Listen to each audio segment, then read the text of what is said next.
नमस्कार विद्यार्थी मित्रांनो.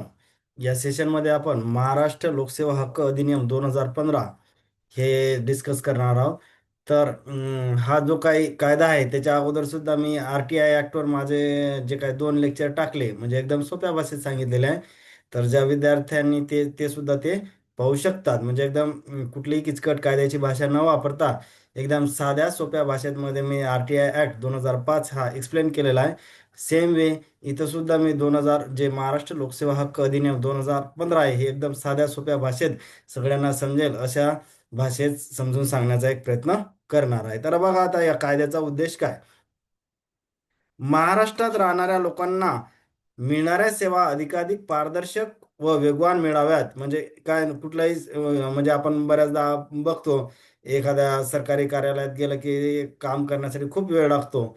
तर ते अवॉइड करण्यासाठी आणि पारदर्शक म्हणजे कुठल्याही भ्रष्टाचार वगैरे न होता अशा वेगवान मिळण्यासाठी हा कायदा प्रामुख्याने आणला गेला.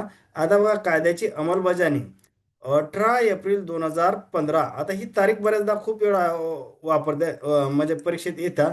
त्याच्यामुळे मी AAP आप आपल्याला सहज लक्षात राहते, आप पक्ष वगैरे त्याच्याहून पण ए म्हणजे काय, 28 एप्रिल ए. आता हे बघा, हा ए म्हणजे काय, मी 28 असा लक्षात ठेवतो. हा ए म्हणजे काय, एप्रिल. आणि हा पी म्हणजे 15 असा आप लक्षात ठेवतो मी तारीख. म्हणजे बऱ्याचदा ही तारीख MPSC नेहमी विचारलेली आहे, त्याच्यामुळे ही तारीख आपण लक्षात ठेवायचा प्रयत्न करायचा आहे.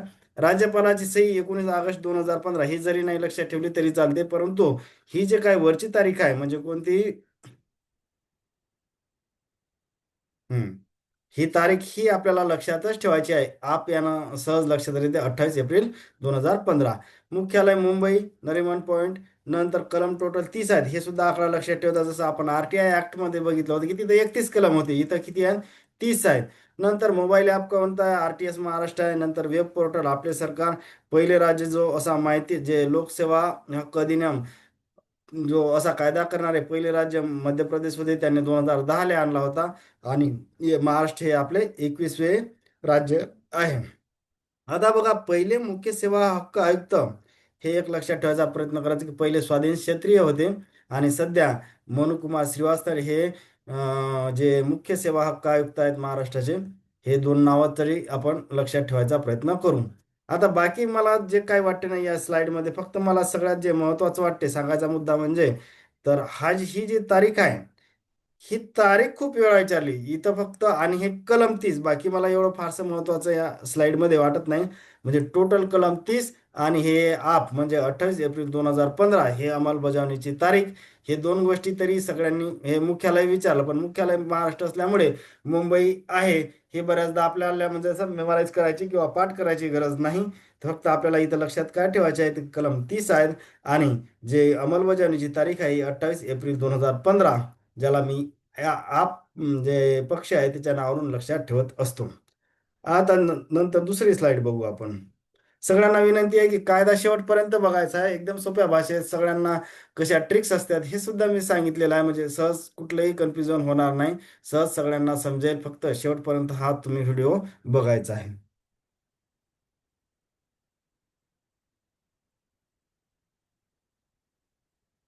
हम्म. आता बघा, कलम 1, टोटल कलम किती आहेत, 30 सांगितले मी. कलम 1 मध्ये जनरली काय असते की कायद्याचं नाव म्हणजे शॉर्ट टायटल, एस्टेट, कमिटमेंट आणि ऍप्लिकेशन. आता कायद्याचं नाव काय आहे, तर महाराष्ट्र लोकसेवा हक्क अधिनियम 2015 हे कायद्याचं नाव आहे. लागू संपूर्ण महाराष्ट्रात, अंमलबजावणी मी सांगितलं होतं. आप म्हणजे काय, 28 एप्रिल 2015. आता आपण जिथं जेवढे काही कायदे बघतो तिथं असं आपल्या लक्षात येते की दोन मध्ये डेफिनेशन असतेच फिक्स. म्हणजे असं काही लक्षात ठेवायची गरज नाही. दोन मध्ये, पहिल्यामध्ये कायद्याचं नाव जे काय असते त्याची अंमलबजावणी वगैरे या गोष्टी असतात. दोन मध्ये डेफिनेशन असते. आता बघा, आता या कायद्यात डेफिनेशन भरपूर दिलेले आहेत. मग आपण सगळ्यात पाठ करणार का, तर नाही, महत्त्वाच्या डेफिनेशन आपण फक्त लक्षात ठेवणार आहे.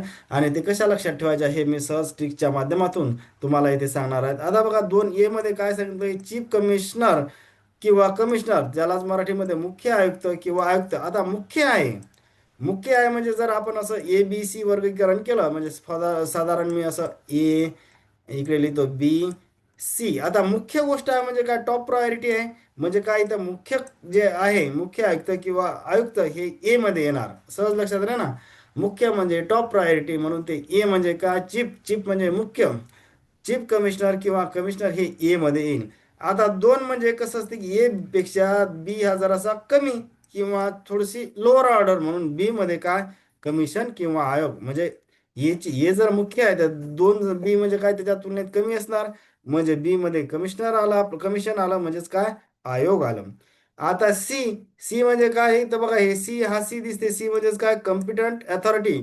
तिकडे आरटीआय ऍक्ट मध्ये कम्पिटंट अथॉरिटी कशामध्ये होता, ई मध्ये होता, इथं कशामध्ये आहे सी मध्ये. आता बघा आता इथं हे सी आणि हा इथंचा सी हे लक्षात ठेवायचं.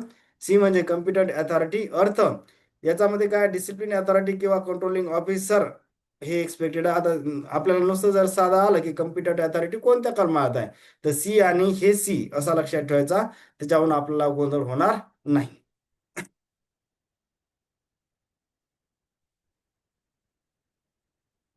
नंतर नंतरचे कलम बघा, दोन एफ, एफ म्हणजे काय सांगितलं डिव्हिजनल कमिशनर, याचा अर्थ महाराष्ट्र जमीन महसूल संहिता 1966 नुसार राज्य शासन कडून नेमलेला आयुक्त. आता हे लक्षात कसं आहे, आपण बँकेत बघा एफडी काढतो, बँकेत एफडी फिक्स डिपॉझिट म्हणतो ना, तर त्या एफ डी वरूनच याला लक्षात आहे. एफ म्हणजे काय हे कलम एफ, आणि डी म्हणजे काय डिव्हिजनल कमिशनर, हे सहज लक्षात राहते. दोन जी मध्ये बघा काय सांगितलं इथं, दोन जी इलिजिबल पर्सन, लोकसेवा प्राप्त करण्यासाठी पात्र व्यक्ती. आपण बघा बऱ्याचदा जी पात्र व्यक्ती असते, आपण कुठे बी म्हणतो ना जी इलिजिबल आहे, जी पात्र व्यक्ती, असं बोलताना सुद्धा मध्ये म्हणजे जी म्हणजे काय पात्र व्यक्ती. कुठेही कन्फ्युजन होण्याचं कारण नाही ना, बघा कुठे बी जी लोक पात्र असतात त्यांनीच अर्ज करावा असं साधं साधं आपण बोलतो, किंवा कुठं पण जी पात्र लोक आहेत त्यांनीच इथं यावं असं बोलतो ना, म्हणजे जी म्हणजे काय पात्र. आता आणि बोलताना हे सुद्धा म्हणतो जे लोकल लोक आहेत. आता जे म्हणतो आपण जी पात्र, जे लोकल स्थानिक म्हणजे जे लोकल अथॉरिटी. एम म्हणजे काय बघा, आता मी हे एमपीएससी म्हणून लक्षात ठेवतो, किंवा एम म्हणजे काय पब्लिक सर्व्हिस, म्हणजे काय एमपीएससी असं लक्षात ठेवलं तर महाराष्ट्र पब्लिक सर्व्हिस कमिशन म्हणतो ना, ज्याला आपण लोकसेवा आयोग, महाराष्ट्र लोकसेवा आयोग. म्हणजे एम आला म्हणजे लोकसेवा आलाच. एम म्हणजे काय एमपीएससी मधला एम. पी म्हणजे पीएससी म्हणजे काय, पीएससी म्हणजे पब्लिक सर्व्हिस कमिशन म्हणतो ना, फक्त तिथं कमिशन दिलं नाही पण लोकसेवा आयोग आहे ना, म्हणून यम आला म्हणल्यावर पब्लिक सर्व्हिस, पब्लिक जे आपल्याजवळ डोळ्यासमोर काय ना पब्लिक सर्व्हिस. नंतर बघा इथं दोन कलम आपण लिहिलेले आहेत, हे फार इम्पॉर्टंट कलम आहेत, याच्यावर प्रश्न येण्याची फार चान्सेस आहे. आता बघा एच मध्ये काय लिहिलं, फर्स्ट ॲपिलेट अथॉरिटी. सेकंड मध्ये दोन ओ मध्ये लिहिला की ॲपिलेट, सेकंड ॲपिलेट अथॉरिटी म्हणजे पहिला अपिलीय अधिकारी आणि दुसरा अपिलीय अधिकारी कशामध्ये आहे, एच आणि ओ. मग आता हे लक्षात कसं ठेवतो मी, बघा इथं मी तर एच आणि ओ असं लिहितो मी, त्याला मराठीत आपण हो म्हणतो. हो अपिलीय अधिकारी, हो अपिलीय अधिकारी असं लक्षात ठेवायचं. हो अपिलीय, इथं लिहिलं मी अधिकारी, फक्त अधि लिहितो म्हणजे समोर तुम्ही समजून घ्यायचं, हो अपिलीय अधिकारी. आता हो म्हणल्यावर एच म्हणजे काय पहिला अपिलीय अधिकारी, ओ म्हणजे काय दुसरा अपिलीय अधिकारी, हे लक्षात आहे ना. हो अपिलीय अधिकारी, हो एच म्हणजे त्यातला पहिला, ओ म्हणजे दुसरा अपिलीय अधिकारी, सहज लक्षात राहील, कुठं कन्फ्युज होण्याचं कारण नाही.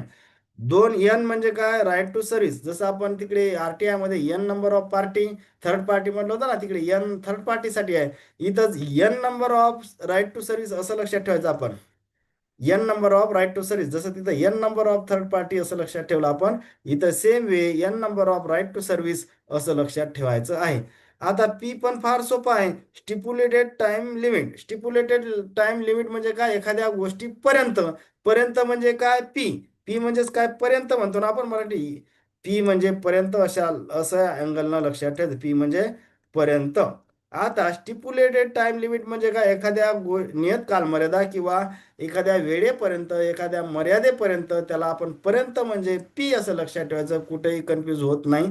याचा अर्थ आता बघा त्याच्यामध्ये काय लिहिलं, याचा अर्थ ज्या व्यक्तीला कालमर्यादेच्या आत पदनिर्देशित अधिकाऱ्याने एखाद्या पात्र व्यक्तीला लोकसेवा द्यायची आहे अशी कलम 3 नुसार अधिसूचित केलेली कार्यमर्यादा, म्हणजे स्टिप्युलेटेड टाइम लिमिट कोणत्या कलमात आहे हे सुद्धा विचारते, कलम 3 मध्ये आहे.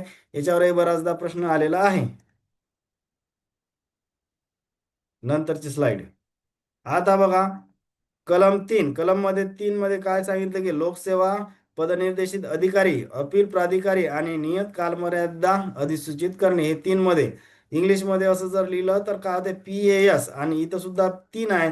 इथंही तीन अल्फाबेट आहेत आणि इथंही 3 महिने आहेत. कुठे गोंधळ होण्याचं कारण नाही. लक्षात कसं ठेवायचं, इथं तीन आहे, इथं PAS 3 अल्फाबेट आहे, 3 महिने आहे. आता PAS चा अर्थ बघा काय झाला. पहिला P म्हणजे काय, पब्लिक सर्व्हिस डिझायनेटेड ऑफिसर. नंतर ए म्हणजे काय, ॲपिलेटेड अथॉरिटी. आणि एस म्हणजे काय, stipulated time limit of to be notified. म्हणजे इथं कुठलंही कन्फ्यूज होण्याचं कारण नाही.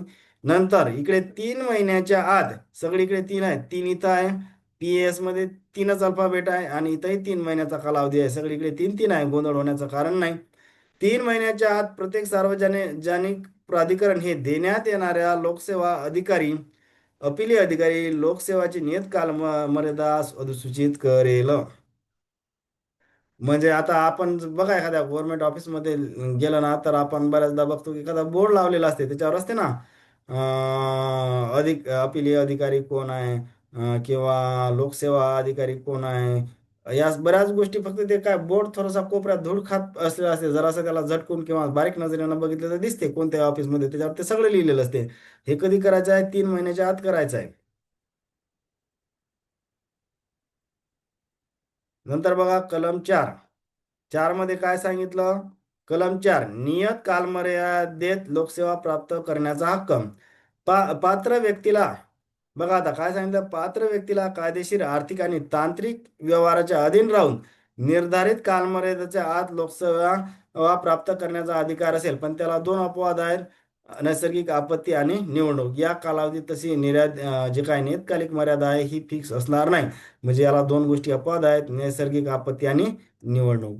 नंतर 5 मध्ये असं सांगितलं की नियत कालमर्यादेत लोकसेवा पुरवण्याबाबत अर्ज केल्याच्या दिनांकापासून कालमर्यादा मोजली जाईल. हे पण कधी कधी येते की कालमर्यादा कधी मोजल्या येते, तर अर्ज केल्याच्या दिनांकापासून कालमर्यादा मोजली जाईल.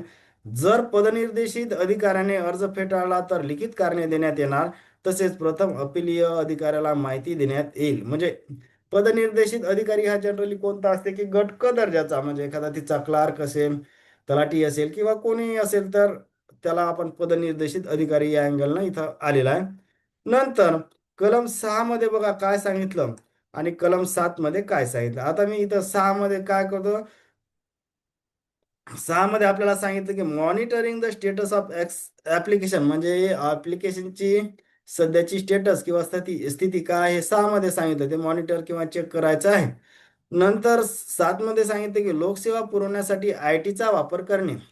आता मी काय करत असतो हे जर लक्षात ठेवायचं असलं ना, मी असं लिहित असतो, त्याला समोसा नसते का आपला, थोडस क्लिअर करतो त्याला म्हणजे तुम्हाला कळेल ते. हा. ठीक आहे, आता येईल आपल्या लक्षात बघा. हिस्सावरून मी काय करत असतो, असं समोसा, हे आणि इथं मराठीत इंग्लिशमध्ये असा लिहितो समोसा, समोसा. आणि ते किती वाजता, जनरली सकाळी नाश्त्यात मध्ये खातो ना आपण, 7 वाजता खायचा आहे तो, 7 वाजता. इट, इट म्हणजे असा IT लिहितो मी. इन्स्टेड ऑफ या इटच्या ऐवजी मी हे असा इट खाणे असं लिहितो ना आपण, त्या इटच्या ऐवजी मी हे असा इट लिहिला. म्हणजे समोसा किती वाजता खातो, सकाळी आपण 7 वाजता नाश्त्याला खातो. मग म्हणजे काय, कलम 6. मोसा म्हणजे काय, monitoring of status of application. बघा ना, हे यम म्हणजे काय, हे इकडे बघा, हे इथं इथं हे हा यम,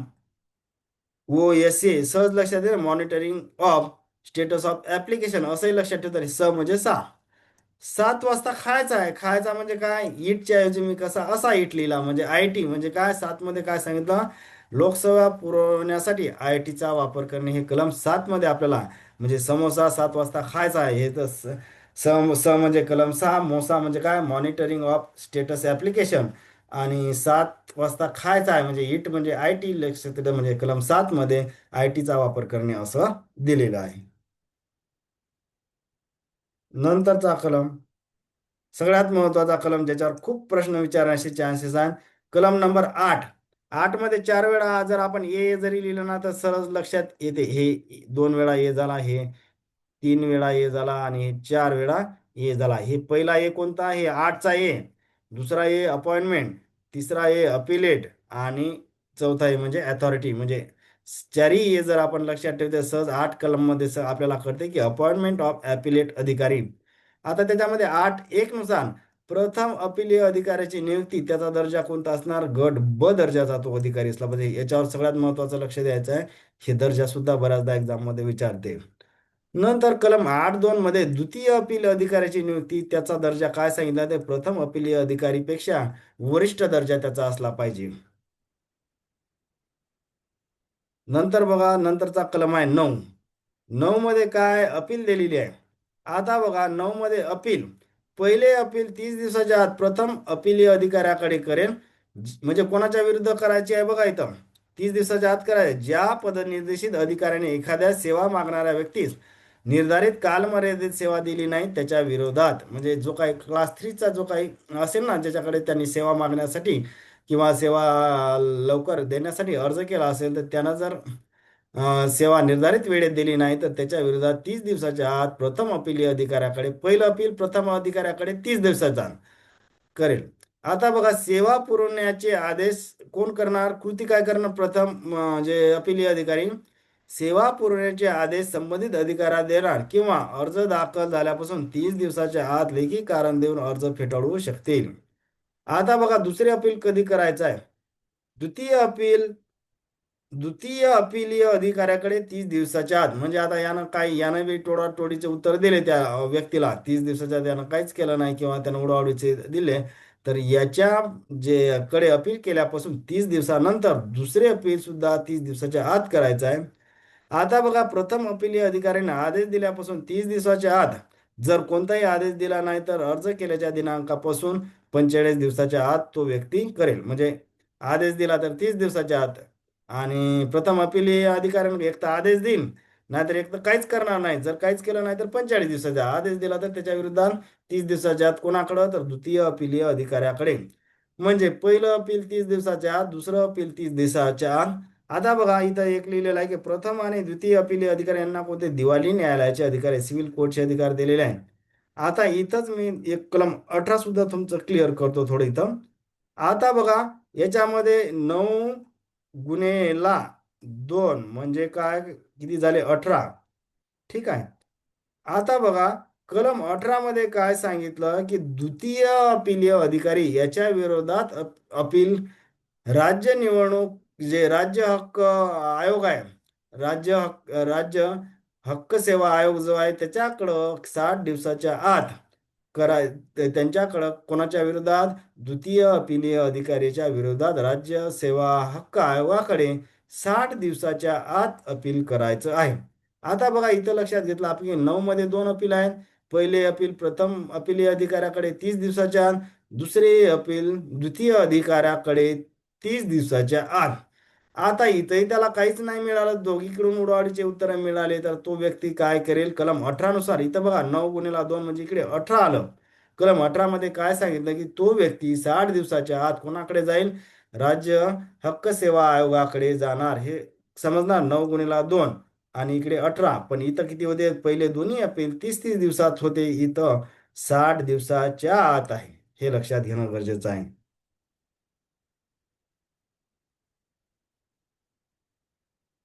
कलम 10. आता बघा, कलम 10, 10 आणि दंड सहज लक्षात राहते ना, हे 10 आणि 10 वरूनच हे इकडे दंड असा लक्षात राहायचं ना, अवघड काही नाही त्याच्यात. हे 10 आणि दंड म्हणजे दंड, पदनिर्देशित अधिकाऱ्याने कसूर केला तर त्याला 500 ते 5,000 रुपये दंड लावण्याचा अधिकार प्रथम अपीलीय अधिकारी यास आहे. आरटीआय मध्ये किती होतं? 250 ते 25,000 होतं ना, इथं किती आहे? 500 ते 5,000 आहे. द्वितीय अपीलीय अधिकाऱ्याकडे तक्रार केल्यास ते दंड कायम ठेवू शकतात किंवा त्यात रद्द करू शकतात. हे कोणाला अधिकार आहे? एक तर आहे ते दंड दे, नाही तर ते दंड रद्द करू शकण्याचा जो काही अधिकार आहे द्वितीय अपीलीय अधिकाऱ्याला आहे. आता कलम 11 मध्ये काय सांगितलं की दंड वसूल करण्याची पद्धत. आपण बघा, बोलताना बऱ्याचदा तुझ्याकडून 1-1 रुपया वसूल करून घेईल. 1-1 रुपया म्हणजे काय? 1 आणि 1 म्हणजे 11 असं लक्षात दे. आपण बोलताना कोणाला उधारी दिली ना, तर भांडण गिंडण वगैरे वाद झाला तर त्या व्यक्तीला बरेच लोक किंवा आपण बोलताना दिसतो की अरे तुझ्याकडून मी 1-1 रुपया वसूल करून घेणार. 1-1 रुपया वसूल करणार म्हणजे काय? 1-1 म्हणजे 11 आणि वसूल करून घेणार म्हणजे काय? दंड वसुली करण्याची पद्धत. तर आता बघा इथं काय, ज्या अधिकाऱ्याला दंड झालेला आहे त्याने 30 दिवसाच्या आत आत भरायचा आहे. जर त्याने भरला नाही तर त्याच्या पगारीतून किंवा वेतनातून ते जे काही दंड आहे ते कापण्यात येईल. त्यानं जर भरलाच नाही बाबा, त्यानं म्हटलं की मी आता देतच नाही, बरं ठीक आहे म्हणते बाबा देत नाही, तर मग तू त्याच्याकडे काय त्यांना 30 दिवसाच्या आत भरायचाच आहे. जर त्यानं जास्तच दादागिरी किंवा काहीच केलं नाही तर त्याला त्याच्या वेतनातून ते पगारीतून तो कापण्यात येणार. म्हणजे त्याला पडवाट नाही, त्याला ते भरावंच लागेल. नंतर आता बघा, कलम 12 फार मजेशीर आहे. कलम 12 मध्ये काय सांगितलं की आपण जे म्हणतो ना की बार बार गुन्हेगार. बार बार गुन्हेगार म्हणजे काय? वारंवार. आणि बार बार म्हणजे काय? हे 12. बार बार गुन्हेगार. बार बार म्हणजे 12. बार बार म्हणजेच वारंवार. म्हणजे बार बार गुन्हेगार म्हणतो ना, बार बार नेहमी नेहमी किंवा वारंवार गुन्हेगारी करणारा जो काय असते त्याला आपण बार बार गुन्हेगार म्हणतो. म्हणजे कलम 12 मध्ये काय? वारंवार अपराध केल्यास शिस्तभंगाची कारवाई करणे. एखादा त्याला किती काही दंड भरेल तो 500 ते 5,000. परंतु काय काय लोक सुधरत नाहीत किती काही वेळा. मग तर काय करा, नेहमीच जर तो एखादा पदनिर्देशित अधिकारी नेहमीच गुन्हा करत असेल तर त्याच्याबद्दल याच्यामध्ये सांगितलं, पदनिर्देशित अधिकारी किंवा प्रथम अपिलीय अधिकारी वारंवार अपराध केल्यास अशी बाब द्वितीय अपिलीय अधिकारी कारी सक्षम अधिकाऱ्याच्या निदर्शनास आणून देतील. आता सक्षम अधिकारी म्हणजे काय? जे आपण कलम 3 मध्ये सांगितले ते त्यांच्या निदर्शनास कोण आणून देईल? की द्वितीय अपिलीय अधिकारी. द्वितीय अपिलीय अधिकारी त्यांना काय सांगेल की यांना 1000 वेळा सुधरून हे सुधरत नाही, तर त्यांच्या ते निदर्शनात आणून देतील. मग सक्षम प्राधिकारी संबंधित अधिकाऱ्यावर 15 दिवसाच्या आत शिस्तभंगाची कार्यवाही का करण्यात येऊ नये याबद्दल कारणे दाखवा अशी नोटीस त्यांना काढतील किंवा त्यांना नोटीस अशी पाठवतील. नंतरचा महत्वाचा कलम 13.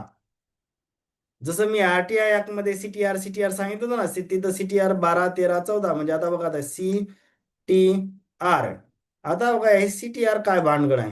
इथं CTR म्हणजे मी सांगणार की 13, इथं 14 आणि इथं लिहिणार मी 15. म्हणजे कलम 13, 14, 15. आता हे CTR काय भानगड आहे?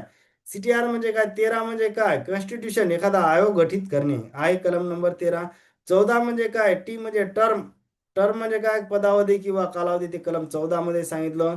आर म्हणजे काय? रिमूव्हल. रिमूव्हल म्हणजे काय? पदावरून दूर करणे, कलम 15 मध्ये सांगितलं. लक्षात येईल. CTR म्हणजे काय? सी म्हणजे कॉन्स्टिट्यूशन, ते कोणत्या कलमात सांगितलं? 13. 13 कॉन्स्टिट्यूशन म्हणजे काय? आयोग स्थापन करणे, गठीत करणे.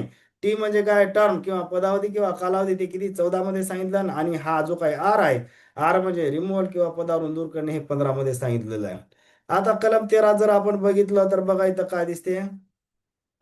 Constitution of Maharashtra state right to service commission म्हणजे महाराष्ट्र राज्य सेवा आयोग गठीत करणे किंवा स्थापन करणे. स्थापना राज्य शासन करेल. रचना बघा याच्यात काय सांगितलं? राज्य मुख्य सेवा हक्क आयुक्त आणि त्याचे अधिकार क्षेत्र. आता याच्यामध्ये काय काय असणार?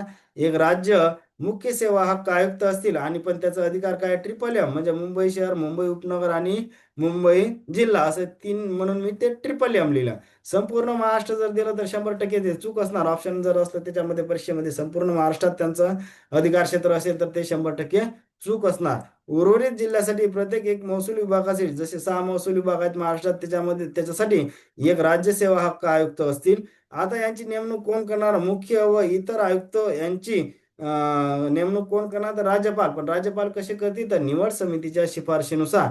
आता निवड समितीच्या शिफारशीमध्ये कोण असणार? जसं आपण RTI ऍक्ट मध्ये जर बघितलं तर राज्य माहिती आयोगाच्या निवड समितीमध्ये जे लोक होते तेच लोक इथं आहे. तिथं आपण लिहिलं होतं MVC. इथं सुद्धा मी MVC. M म्हणजे मुख्यमंत्री, व्ही म्हणजे विधानसभा विरोधी पक्षनेता आणि सी म्हणजे कॅबिनेट मंत्री. जो मुख्यमंत्र्यांनी नामनिर्देशित किंवा नियुक्त केला आहे त्याला आपण म्हणतो कॅबिनेट मंत्री. नंतर कलम 14 मध्ये काय सांगितलं मी? CTR मध्ये आता टी आला नाही इकडे. टर्म म्हणजे काय? पदावधी किंवा कालावधी. Term of the office and condition, पदावधी व सेवेच्या शर्ती. पदावधी किती आहे? 565. जे आधी येईल ते. तिकडे RTI मध्ये किती होता? 365 होता. इथे 565 आहे. रिअपॉइंटमेंट, पुनर्नियुक्ती नाही. नंतर शपथ, राज्यपाल किंवा त्यांनी नियुक्त केलेला व्यक्ती यांच्याकडे. राजीनामा सुद्धा राज्यपालाकडे. कारण की काय होते की माहिती राज्य सेवा हक्क आयोग आहे ना, तर त्याच्यामुळे इथं विषय राष्ट्रपतीचा किंवा केंद्र शासनाचा कुठलाही येणार नाही. त्याच्यामुळे राजीनामा हे राज्यपालाकडे देण्यात येणार. नंतर मुख्य सेवा हक्क आयुक्ताचा दर्जा कोणाच्या इक्वॅलंट आहे? राज्याच्या मुख्य माहिती आयुक्ताप्रमाणे त्याचा दर्जा असेल. इतर सेवा हक्क आयुक्ताचा दर्जा राज्याच्या मुख्य सचिवाप्रमाणे असेल. नंतर आता कलम 15 आपण CTR बघितलं ना. सी म्हणजे काय, कॉन्स्टिट्यूशन आयोग फॉर्म करणे. टी म्हणजे काय, पदावधी किंवा कालावधी. आर म्हणजे काय, रिमूव्हल म्हणजे रिमूव्हल ऑफ चीफ कमिशनर, मुख्य आयुक्त किंवा इतर आयुक्तांना पदावरून दूर करणे. म्हणजे 15 म्हणजे रिमूव्हल आहे आपलं. 5 कारणावरून त्यांना पदावरून दूर करतात. एक असमर्थता, सिद्धदोषी, सवेतन, इतर ठिकाणी आर्थिक हितसंवाद, आर्थिक हितसंबंधामध्ये सहभाग पाहिजे किंवा हितसंबंधात सहभाग, हे ता चुकून झालं. सहभाग आणि नादार किंवा नैतिक अधपतनाबद्दल. आता बघा, पदावरून दूर करण्यासाठी उच्च न्यायालयाच्या मुख्य न्यायाधीशाच्या चौकशी समितीने अहवाल दिल्यानंतर, तिकडे बघा RTI मध्ये जर आपण बघितलं की राज्य माहिती आयोग इथं तिथं सर्वोच्च न्यायालय आहे, हे लक्षात घेणं गरजेचं आहे. इथं उच्च न्यायालय आहे. नंतर कलम 16 मध्ये बघा काय सांगितलं. Power and function of the commission, आयोगाचे अधिकार व कार्य. आता आयोगाला काही अधिकार आणि कार्य पार पाडण्यासाठी त्यांना दिवाणी न्यायालयाचे अधिकार असतील, हे कलम 16 मध्ये सांगितलं. कलम 17 काय सांगितलं आपल्याला. आयोगाच्या शिफारशीवर राज्य शासन 30 दिवसाच्या आत योग्य ती कार्यवाही करेल. कलम 18 जो आपण मी 9×2 जिकडे लिहिलं होतं ना, आता बघा तिकडे आपण काय केलं होतं. 30 दिवसाच्या आत प्रथम अपीलीय अधिकाऱ्याकडे जे काय हे केला होता आपण. आता बघा, प्रथम अपीलीय अधिकाऱ्याकडे जे काय 30 दिवसात अपील केलं. दुसरं अपील कोणत्या, द्वितीय अपीलीय अधिकाऱ्याकडे, ते सुद्धा 30 दिवसात. आता द्वितीय अपीलीय अधिकाऱ्याच्या विरोधात जर अपील करायचं असेल तर 60 दिवसाच्या आत कोणाकडे करायचं आहे, राज्य सेवा हक्क आयोगाकडे. आणि कोणाच्या विरोधात हे अपील, हे द्वितीय अपीलीय अधिकाऱ्याविरुद्ध न्यायालयामध्ये सेवा हक्क आयोगाकडे करावे लागेल. आणि ते त्याच्यावर निर्णय किती दिवसाच्या आत देतील, 60 दिवसाच्या आत. म्हणजे तुम्हाला कळेल का पहिलं अपील कोणत्यामध्ये होते, पहिलं आणि दुसरं अपील कशामध्ये होतं. कलम 9 मध्ये मी सांगितलं होतं. तिथं पण बघा, 9×2 म्हणजे काय, 18. 9×2 म्हणजे काय, 18. हे सगळे 9×2. 9 म्हणजे काय, कलम 2. 9 मध्ये 2 अपील आहेत. हे 9×2. कलम 9 अपील 2. पहिलं अपील 30 दिवसाच्या आत, दुसरं अपील 30 दिवसाच्या आत. आता आपण इकडे 18 मध्ये आलो. इथं तिसऱ्या अपिलाचा मुद्दा आला. आणि तिसरं अपील किती दिवसाच्या आत करायचं आहे, 60 दिवसाच्या आत. पहिलं अपील 30 दिवसाच्या आत, दुसरं अपील 30 दिवसाच्या आत, आणि तिसरं अपील हे 60 दिवसाच्या आत करायचं आहे. कलम 19 मध्ये अॅन्युअल रिपोर्ट म्हणजे काय झालं की वार्षिक अहवाल राज्य शासनाकडे कलम 19 मध्ये सांगितलेला आहे. आता बघा कलम 20 मध्ये काय सांगितलं. कलम 20 मध्ये सांगितलं की नमूद कालावधीत सेवा देणे. जसं आपण T20 म्हणतो ना, की T20 याच्यावर मी लक्षात ठेवतो. T20 म्हणजे काय, नमूद कालावधी किती, तिथे 20 ओव्हरचा आहे ना. तसंच इथं सुद्धा नमूद कालावधीत सेवा द्यायची आहे. म्हणजे काय, कलम 20 मध्ये नमूद कालावधीत सेवा देणे. 21 मध्ये निधी वाटप. बघा, आपण कुठेही निधी वाटप, कोणी वर्गणीला वगैरे आलं की 21 रुपयाचा निधी देतो, तसं लक्षात ठेवायचं. 21 मध्ये निधी वाटप सांगितला. 22 मध्ये काय सांगितलं, अधिकारी व कर्मचारी या दोघांनाही म्हणजे काय, 2-2 झालं ना. म्हणजे कलम 22 सहज लक्षात राहील. अधिकारी व कर्मचारी या दोघांनाही शब्दावरून मी इथं 22 असा लक्षात ठेवत असतो. शिस्त विषयक नियम लागू. नंतर कलम 23 मध्ये खोटी माहिती सांगितलेली आहे. खोटी माहिती देणाऱ्या व्यक्तीविरुद्ध कार्यवाही करणे. कलम 24 मध्ये पॉवर ऑफ द गव्हर्नमेंट, कशाचे, टू इश्यू द डायरेक्शन, निर्देश करण्याचा अधिकार.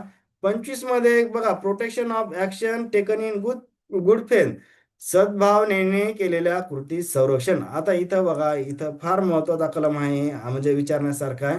RTI मध्ये किती मध्ये सांगितलं होतं आपण, protection of action in good faith कलम 21 मध्ये सांगितलं. इथं किती मध्ये आहे, कलम 25 मध्ये सांगितलं. कोणतं, की सद्भावनेने किंवा सद्भावनापूर्वक केलेल्या कृती संरक्षण, हे इथं 25, RTI मध्ये 21. मग मी असं एक लक्षात ठेवतो की हे ऍप लिहिलं. आणि कशाचं ऍप, प्रोटेक्शनचं ऍप असं लक्षात ठेवत असतो मी. ऍप कशाचं, हे प्रोटेक्शनचं ऍप. इथं प्रोटेक्शन असं. आता ऍप म्हणजे बघा, ऍप म्हणजे 21, कलम RTI मध्ये 21 होता ना तो, आणि इथं 25 मध्ये आहे. म्हणजे कलम 25 RTI मधला कलम 21, RTS 2015 मधला कलम 25, याच्यामध्ये काय सांगितलेलं आहे की protection of action taken in good faith. म्हणजे त्याचा अर्थ काय, चोर सोडून संन्यासाला जे फाशी म्हणतात ना, की बाबा नाही, म्हणजे उगाच नाही, तर तसं जर नसेल तर कोणालाही हे होईल ना, म्हणजे एखाद्या चांगल्या भावनेनं एखाद्या अधिकाऱ्यांना जर त्याच्याकडून चुकी झाली पण त्याचा इंटेन्शन किंवा हेतू चांगला होता, तर त्यावेळेस त्याला संरक्षण असेल. नाहीतर उगाच चोर सोडून संन्यासाला फाशी अशी गोष्ट होता कामा नाही. 26 मध्ये न्यायालयास प्रतिबंध सांगितला. 27 मध्ये हा कायदा इतर कायद्यापेक्षा श्रेष्ठ. आता सत्ता असल्यावर 27 आणि सत्ता असं लक्षात ठेवतो मी. 27 आणि सत्ता, सत्ता म्हणजे काय की त्याच्या हाती सत्ता आहे, म्हणजे ते इतर कायद्यापेक्षा श्रेष्ठच असणार ना, सत्ता आहे मला. नंतर कलम 28 मध्ये सांगितलं की नियम बनवण्याचा शासनाचा अधिकार. कलम 29 मध्ये सांगितले की 2 वर्षापर्यंत अडचणी दूर करण्याचा शासनाचा अधिकार. 2 वर्षापर्यंत म्हणजे काय, 2015 ते 2017 या कालावधीत समजा नवीन नवीन कायदा आला होता, त्यावेळेस जर काही अडचणी असतील तर ते 2 वर्षाच्या आत शासनाने त्या अडचणी निपटवायच्या आहेत किंवा सॉल्व्ह करायच्या आहेत. कलम 30 मध्ये बघा काय सांगितलं आता.